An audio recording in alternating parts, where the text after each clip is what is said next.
Welcome to the eerie shadows of Willard Asylum, a forgotten relic in upstate New York that's been decaying since it shut its doors in 1995. I'm standing at the entrance of this massive 57,000 square foot campus, where, starting in 1869, thousands of mentally ill patients were sent, many abandoned by families who never returned. The air feels thick with the weight of untold stories as I step inside, my footsteps echoing in the crumbling halls. Willard wasn't just a hospital. It was a self-contained world with underground tunnels, a morgue, and an unmarked cemetery holding the remains of 5,776 souls. Tonight, I'm exploring its haunted corridors at midnight, chasing the stories of patients lost to history and the ghostly whispers that linger in these walls. Some say the spirits of Willard never left, and as the fog rolls in, I'm starting to believe it. Let's venture into these decaying wards together. But brace yourself. This place holds dark secrets. The history of Willard Asylum is as chilling as its atmosphere. In the late 19th century, asylums like this were often the final destination for those labeled insane, a term used loosely to cover everything from severe mental illness to social nonconformity. Families would drop off relatives, sometimes with genuine conditions like schizophrenia, but others were simply deemed inconvenient. Women suffering postpartum depression, men with alcoholism, or elderly people with dementia. I found records of a patient named Margaret, admitted in 1872 for hysteria after grieving her child's death. She spent 40 years here, her life reduced to a few lines in a ledger. Treatments at Willard were often more torturous than therapeutic. Electroshock therapy, administered without anesthesia, left patients screaming in agony. Ice baths, where patients were submerged in freezing water for hours, were used to calm them. Restraints like straitjackets and leather cuffs were standard, sometimes leaving patients confined for days.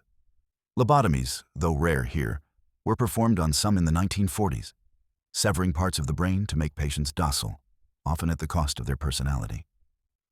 The underground tunnels, which I'll explore later, were used to move patients discreetly, sometimes to the morgue after they succumbed to these brutal treatments or neglect.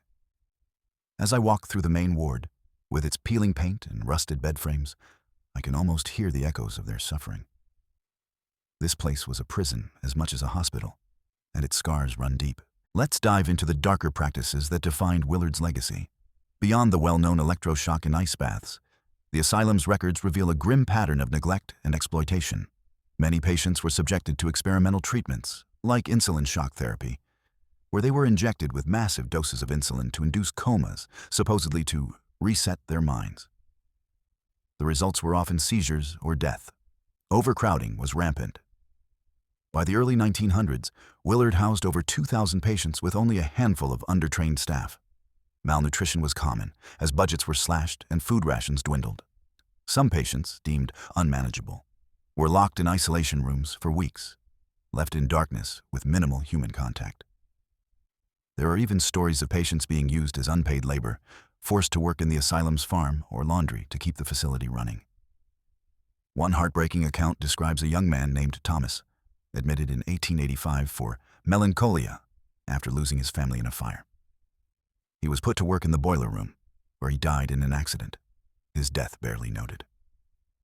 As I stand in the ward where Thomas might have slept, the air feels heavy, like the pain of these forgotten lives still clings to the walls.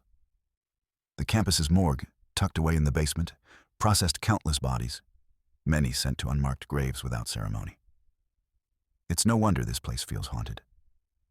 Speaking of hauntings, the paranormal activity at Willard is what draws so many to its decaying halls. Visitors, from urban explorers to ghost hunters, report chilling encounters. As I move deeper into the asylum, past shattered windows and overturned gurneys, I'm told to watch for shadowy figures that flicker in the corners of these corridors. Ex-posts from recent explorers mention hearing footsteps echoing in empty wards or feeling sudden cold spots, especially near the cemetery where those 5,776 unmarked graves lie. I'm standing there now, the fog curling around the headstones, and a chill runs through me. Not just from the cold. People have reported disembodied whispers, like cries or pleas, as if the patients are still begging to be remembered. One investigator claimed to hear a woman's voice near the morgue saying, "Help me," clear as day. I've set up my recorder by the morgue's rusted door, where the air feels unnaturally still. The tunnels, which I'll explore next, are said to be hotspots for activity. Some say they've seen apparitions of orderlies pushing empty gurneys in the dark. My flashlight's beam barely cuts through the gloom, and every creak of the floorboards makes my heart race. Let's see if we capture anything tonight. It's midnight now, and I'm deep in Willard's main ward, where the silence is almost suffocating. The faint sound of a sob just came from the end of the corridor. Or was it the wind? There's no one here but me, yet the air feels charged, like I'm not alone. Stories like Margaret's and Thomas's keep swirling in my mind. Another patient, John, admitted in 1901 for delusions after claiming he saw spirits. Makes me wonder if he was more perceptive than the doctors thought. Maybe he sensed what I'm feeling now, a presence that defies explanation. As I shine my flashlight down the hall, the beam catches a flicker, like a shadow moving too fast to be real. My pulse is pounding, but I'm here to uncover the truth. The tunnels are next, and I'm nervous about what I might find. Ex-posts mention hearing children's laughter down there, even though Willard rarely housed kids. I take a deep breath and head toward the basement entrance, the air growing colder with every step. The patients of Willard were forgotten in life, but their stories, and maybe their spirits, are demanding to be heard.